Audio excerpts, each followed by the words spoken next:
Good morning, ladies and gentlemen. To talk a bit more about driven wild boar and the equipment we in Croatia use, binoculars. Why do we use binoculars when we go to do driven wild boar? Well, I use it. Few reasons. Number one, once you get on your peg, it's this one. This one is Steiner and it has a rangefinder.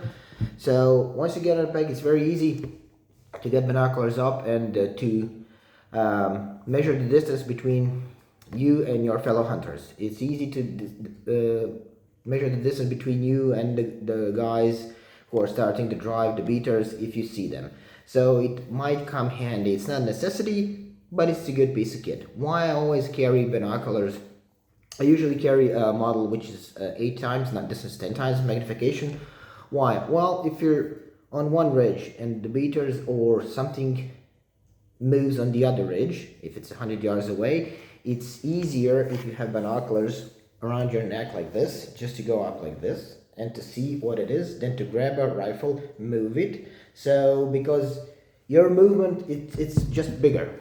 So binoculars, it's a small piece of kit. It allows you to see the thing that moves that might be possibly target, which is, let's say, fox, jackal, wild boar. On the other hand, if it's more than 100 yards away and you can't see clearly with your eye, it doesn't make sense to hold a rifle and to use a scope on a rifle to check what could be a target, because that could be a dog or that could be a person, and it's not pleasant to see someone through the crosshairs of your rifle in this day and age. And it's definitely not pleasant for him if he looks at you and sees that you pointing gun his way, rifle, shotgun, whatever it is.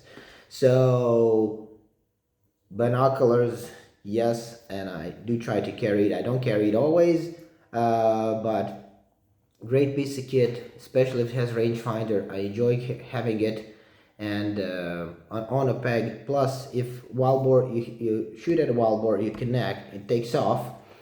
If it's far away from you, yet again, it's easier just to get binoculars and to determine whether that wild boar is dead, wounded, moving, or what is he doing at the moment, or determine if something is moving, whether that's a shootable target or not. So if it's animal moving 100 yards away from you, it could be a roe doe, a roe buck, it could be a fallow, it could be a red deer, a mouflon, chamois, not a wild boar. So we don't have to necessarily get a rifle and point it at it. Plus, by moving the rifle, we move more, highly likely, or more likely, we would spook the animal that is coming our way. So if we spook that animal, only makes sense the other animals behind you will also be spooked.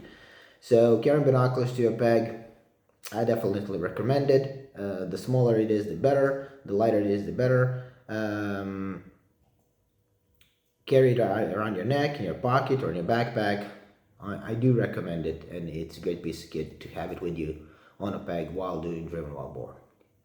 So much for now. Till next morning. Cheers. Bye.